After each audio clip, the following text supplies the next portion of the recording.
இன்னைக்கு பாட்டி சமையலில் சிக்கன் பிரியாணி செய்வது எப்படின்னு பார்ப்போம். பொதுவாக மட்டன் சிக்கனில் கொழுப்பு சத்து அதிகமாக இருக்கிறதுனால நான் எப்போவுமே பிரியாணி செய்யும்போது நல்லெண்ணெய் மட்டும் பயன்படுத்தி தான் செய்வேன். நெய் சேர்த்து செய்யணும்னு விரும்புனீங்கன்னா எண்ணெயோட அளவுலேருந்து ஒரு 1/4 பங்கு எண்ணெயை குறைச்சிட்டு அதுக்கு பதிலாக நெய் சேர்த்து பிரியாணி செய்யலாம். இந்த முறையில் குக்கரில் செஞ்சால் பிரியாணி பொல பொலன்னு இருக்கும், குழஞ்சி போகாது, சாப்பிட ரொம்ப ருசியாக இருக்கும்.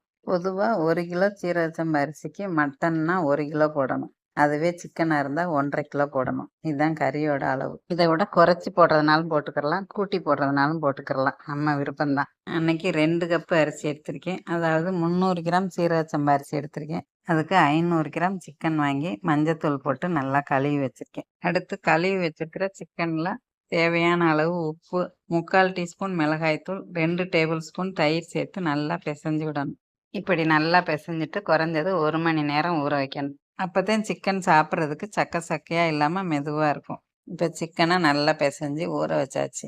இப்போ சிக்கனை ஊற வச்சு 1 மணி நேரம் ஆயிடுச்சு. குக்கரை அடுப்பில் வச்சு 50 கிராம் எண்ணெய் ஊற்றி எண்ணெயை சூடாக்கணும்.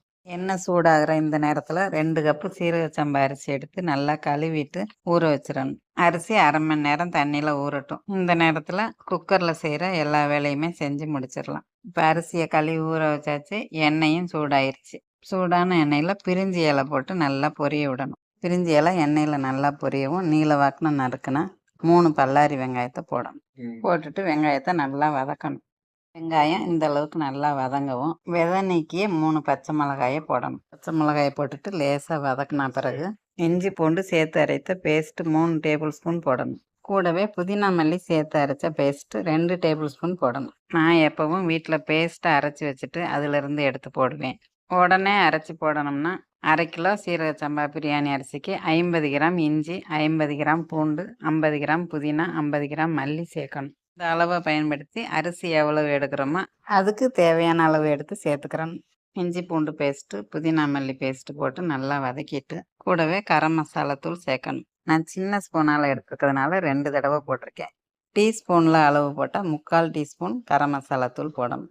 கரம் மசாலா தூள் போட்டதும் 3 நறுக்கிய தக்காளி பழங்களை போட்டு நல்லா வதக்கணும். தக்காளி நல்லா வதங்கவும் மசாலுக்கு தேவையான அளவு உப்பு போட்டு புதினா மல்லித்தலை போட்டு மறுபடியும் நல்லா வதக்கணும். புதினா மல்லித்தலை போட்டு நல்லா வதக்கின பிறகு ஊற வச்சுருந்த சிக்கனை எடுத்து குக்கரில் போட்டு மசாலில் நல்லா பிரட்டி கிளறி விடணும். இப்படி சிக்கனில் இருக்கிற ஈரம் போகிற அளவுக்கு வதக்கணும். அப்படி நல்லா வதக்கினா தான் மசால் வாடை இல்லாமல் பிரியாணி நல்லாயிருக்கும். சிக்கனை போட்டு இப்படி வதக்கின பிறகு எந்த கப்பில் அரிசி அளந்து எடுத்தோமோ அந்த கப்லேயே 1/2 கப்பு தண்ணி எடுத்து குக்கரில் ஊற்றி குக்கரை மூடி வெயிட் போட்டு 10 நிமிஷம் வேக வைக்கணும். 10 நிமிடம் கழித்து குக்கரை திறக்கணும். இப்போ குக்கரில் மசாலோடு சேர்ந்து சிக்கன் நல்லா வெந்துருச்சு.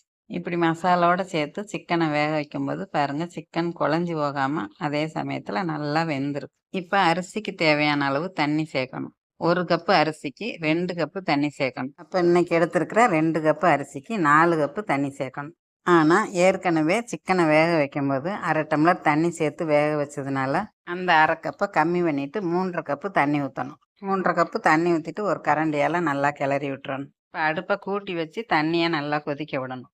இந்த நேரத்தில் ஊற வச்சுருந்த அரிசியில் இருக்க தண்ணியெல்லாம் வடித்து எடுத்து வைக்கணும். அரிசியில் தண்ணியே இல்லாமல் இந்த மாதிரி இருக்கணும். தண்ணி நல்லா கொதிச்சிருச்சு. இப்போ வடிகட்டி வச்சுருந்த அரிசியை அதில் போட்டு ஒரு கரண்டியால் கிளறி விடணும். அரிசி போட்ட பிறகு அரிசியும் தண்ணியும் சேர்ந்து கொதிக்கும்போது அடுப்பை மிதமான சூட்டில் வைக்காமல் அதிக சூட்டில் வச்சு கொதிக்க விடணும். ஏன் அடுப்பை மிதமான சூட்டில் வைக்கக்கூடாதுன்னா, அரிசியை போட்டுட்டு தண்ணி கொதிச்சிருச்சுன்னு அடுப்பை மிதமான சூட்டில் வச்சா அரிசி 2 உடஞ்சி போயிடும். இப்போ அரிசிக்கு தேவையான அளவு உப்பு போட்டு கொதிக்க விடணும். நல்லா கொதிச்சு தண்ணி கொஞ்சம் வத்தி வரும். அந்த நேரத்தில் ஒரு கரண்டியால் லேசாக கிளறி விடணும். குக்கரோட அடிப்பகுதியிலிருந்து கரண்டியால் கிளறணும். அப்போ தான் அரிசி ஒதுங்காமல் எல்லா அரிசியும் ஒன்று போல் வெந்து வரும். அடிக்கடியும் கிளறிக்கிட்டே இருக்கக்கூடாது, அப்பப்போ லேசாக கிளறி விடணும். இப்போ பாருங்கள், அரிசியை கிளறி விடும்போது அரிசியெல்லாம் நல்லா வெந்து தண்ணியெல்லாம் வற்றி அரிசியும் தண்ணியும் சேர்ந்துருக்கும். இந்த நேரத்தில் 1/2 எலுமிச்சம்பழத்தை பிழிஞ்சு எடுத்து சாறை ஊற்றணும். ஊற்றிட்டு கரண்டியை வச்சு குக்கரோட அடிப்பகுதியிலேருந்து லேசாக கலக்கி விடணும். நான் எப்படி கலக்கிறேன்னு பார்த்து அதே போல் கரண்டியை வச்சு லேசாக கிண்டி விடுங்க.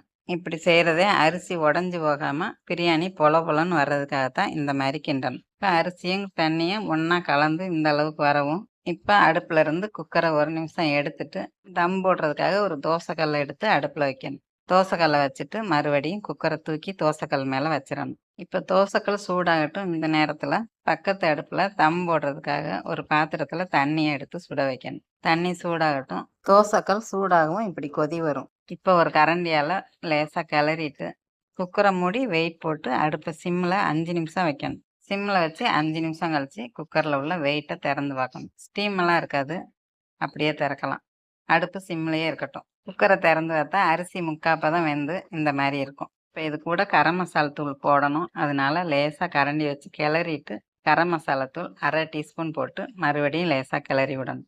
கிளறிட்டு ஒரு கரண்டியால் இப்படி சமப்படுத்திட்டு அடுப்பை அணைச்சிடணும். அடுப்பை அணைச்சிட்டு பக்கத்து அடுப்பில் கொதிச்சுக்கிட்டு இருக்கிற தண்ணியை அப்படியே எடுத்து குக்கர் மேலே வச்சு தம் போடணும். இப்போ தோசைக்கல் சூடாக இருக்கும், மேலே சூடான தண்ணி இருக்கும். இந்த மாதிரி தம் போடணும். தோசைக்கல் ஏற்கனவே சூடாக தான் இருக்கும், அதனால அடுப்பு அணைஞ்சு தான் இருக்கணும். மறந்துட்டு ஆன் பண்ணி வச்சுட்டா பிரியாணி அடியில் பிடிச்சு போயிடும். சுடு தண்ணி வச்சு 5 நிமிஷம் ஆகும். சூடாக இருக்கிற தண்ணியை இறக்கணும். இறக்கி பக்கத்து அடுப்பில் மறுபடியும் சூடாக்கி வைக்கணும்.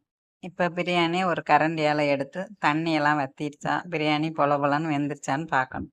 இப்போ பிரியாணி ரெடி ஆயிடுச்சு. இப்போவே பிரியாணியை எடுத்து சாப்பிட்றதுனாலும் சாப்பிடலாம். சாப்பிட லேட் ஆகும்னா சாப்பிட்ற வரைக்கும் சூடாக இருக்கிறதுக்காக சுட வச்சுருந்த தண்ணியை மறுபடியும் குக்கர் மேலேயே வச்சிடணும். அதில் இருக்கிற தண்ணி சூட்டில் பிரியாணி சூடாக இருக்கும். இந்த முறையில் தான் எங்கள் வீட்டில் எப்பவும் பிரியாணி செய்வோம். அதுபோல் பிரியாணிக்கு கரம் மசாலா தூளை வீட்டிலேயே தான் நான் அரைச்சி வச்சுருப்பேன். ஏற்கனவே கரம் மசாலா தூள் எப்படி அரைக்கிறதுன்னு ஒரு வீடியோ போட்டிருக்கேன், அதையும் பாருங்கள். கரம் மசாலா தூள் வீட்டில் தான் செய்யணும்னு இல்லை, கடையில் விற்கிறதும் வாங்கி போடலாம்.